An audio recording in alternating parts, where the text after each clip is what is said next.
வாசல் பணியை பொறுத்த வரைக்கும் அதில் கொஞ்சம் தொய்வு இருந்துச்சு. இப்போ நம்ம பொறுப்பேற்றதுக்கு பிறகு அதை மிக விரைவாக முடிக்கணும்னு சொல்லி சம்மந்தப்பட்டவர்கிட்ட பேசிக்கிறோம்.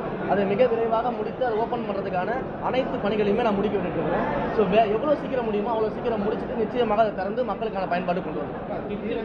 தொடர்ந்து அந்த மக்களுடைய நீண்ட நாள் கோரிக்கையே அந்த அடிப்படை டாய்லெட் தான், அது சரியே இல்லை அமைக்கணும். அதுக்கு தான் சார் இப்போ இந்த பட்ஜெட்டில் வந்து பார்த்தீங்கன்னா வரக்கூடிய இந்து அறநிலை சமயத்துறையினுடைய பட்ஜெட் வெளியிடும் பொழுது ஒட்டுமொத்தமாக தமிழ்நாட்டில் இருக்கக்கூடிய கோயில்களுக்கான அடிப்படை வசதிகளை மேம்படுத்துவதாகவும் பக்தர்களுடைய வசதிகளை மேம்படுத்துவதற்காகவும் கோவில்களுடைய திருப்பணிகளுக்கு முக்கியத்துவம் கொடுக்கப்படும். அதே போல் கோயில்களில் எந்த இடங்கள்லாம் இடிஞ்ச நிலையில் கோயில்கள் இருக்குது, வழிபாடு இல்லாத கோயில்கள் எந்த இடத்துலலாம் இருக்குது, இன்னும் வந்து கவனிக்கப்பட வேண்டிய சின்ன சின்ன கோயில்கள்லாம் இதெல்லாம் இருக்குது. நிறைய ஹிஸ்டாரிக்கலான டெம்பிள்ஸ் எல்லாம் பார்த்தீங்கன்னா இன்னும் வந்து வழிபாடு இல்லாமல் இருக்குது. நிறைய இடங்கள் இன்னும் வந்து அவங்களுக்கான திருப்பணிகள் செய்யாமல், அந்த கோயில்களுடைய மண்டபங்கள் சரியாக இல்லாமல், கோபுரங்கள் சரியாக இல்லாமல், கோயில் பல இடங்களில் வந்து சிலைகள் சரியாக இல்லாமல், இப்படிப்பட்ட சூழலில் பராமரிப்பு இல்லாமல் இருக்கக்கூடிய கோயில்களை சரி பண்ணுறது, குளங்களை சரி செய்வது, கோயில்கள திருத்தியர்களை சரி செய்வது, அதே போல் ஆன்மீக ரீதியாகவும் சுற்றுலாத்தலங்கள் ரீதியாகவும் இணைந்து கோயில்களை மேம்படுத்துவதற்கான நடவடிக்கைகளை மேற்கொள்வது. குறிப்பாக ஆன்மீகமும் நம்முடைய தமிழும் வந்து ஒன்றுக்கொன்று ஒன்றி பிணைந்தது, அதை வந்து மாற்றவே முடியாது. அப்போது நம்முடைய தமிழ்நாட்டை பொறுத்த வரைக்கும் இன்றைக்கு ஆன்மீகமும் தமிழும் அப்படின்றது ஒன்றி பிணைந்து இருக்கக்கூடிய ஒரு விஷயம். அப்போ இது சார்ந்து இருக்கக்கூடிய விஷயங்கள் வந்து நம்மளுடைய பட்ஜெட்டில் வந்து பார்த்திங்கன்னா நீங்கள் சொல்லக்கூடிய அடிப்படை விஷயங்களோட சேர்த்து மிகப்பெரிய அளவில் வந்து மக்களுக்கான இந்த திட்டங்கள்லாம் கொண்டு வரலான்னு இருக்கும். அதற்கான முயற்சிகள் இந்த ரிஃபார்ம் பண்ணலான்னு இருக்கும். நிச்சயமாக அதெல்லாம் அறிவிக்கப்படும்.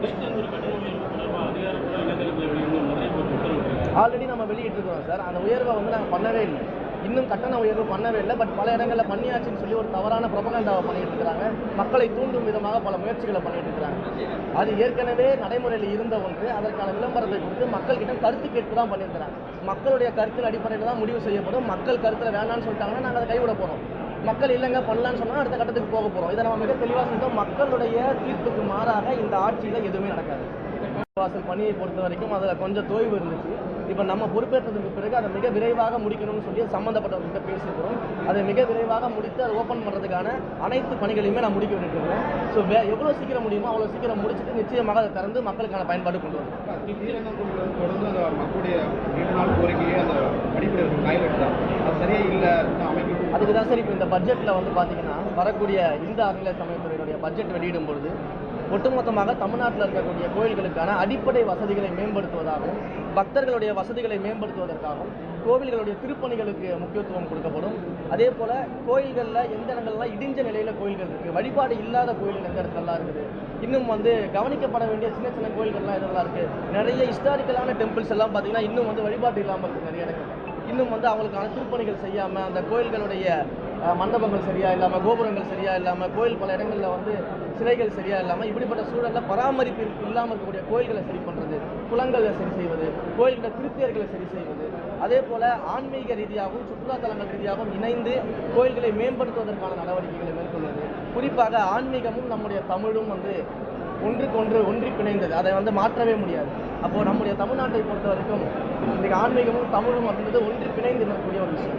அப்போ இது சார்ந்து இருக்கக்கூடிய விஷயங்கள் வந்து நம்மளுடைய பட்ஜெட்டில் வந்து பார்த்திங்கன்னா நீங்கள் சொல்லக்கூடிய அடிப்படை விஷயங்களோட சேர்த்து மிகப்பெரிய அளவில் வந்து மக்களுக்கான இந்த திட்டங்கள்லாம் கொண்டு வரலான்னு இருக்கும். அதற்கான முயற்சிகள் இந்த ரிஃபார்ம் பண்ணலான்னு இருக்கும். நிச்சயமாக அதெல்லாம் அறிவிக்கப்படும். ஆல்ரெடி நம்ம வெளியிட்டிருக்கிறோம் சார். அந்த உயர்வை வந்து நாங்கள் பண்ணவே இல்லை, இன்னும் கட்டண உயர்வு பண்ணவே இல்லை. பட் பல இடங்களில் பண்ணியாச்சுன்னு சொல்லி ஒரு தவறான ப்ரொபகண்டாவை பண்ணிட்டு இருக்கிறாங்க. மக்களை தூண்டும் விதமாக பல முயற்சிகளை பண்ணிட்டு இருக்கிறாங்க. அது ஏற்கனவே நடைமுறையில் இருந்த ஒன்று. அதற்கான விளம்பரத்தை கொடுத்து மக்கள்கிட்ட கருத்து கேட்பு தான் பண்ணியிருக்கிறாங்க. மக்களுடைய கருத்தில் அடிப்படையில் தான் முடிவு செய்யப்படும். மக்கள் கருத்தில் வேணான்னு சொல்லிட்டாங்கன்னா நாங்கள் அதை கைவிட போகிறோம். மக்கள் இல்லைங்க பண்ணலான்னு சொன்னால் அடுத்த கட்டத்துக்கு போக போகிறோம். இதை நம்ம மிக தெளிவாக சொல்லிட்டோம். மக்களுடைய தீர்ப்புக்கு மாறாக இந்த ஆட்சியில் எதுவுமே நடக்காது.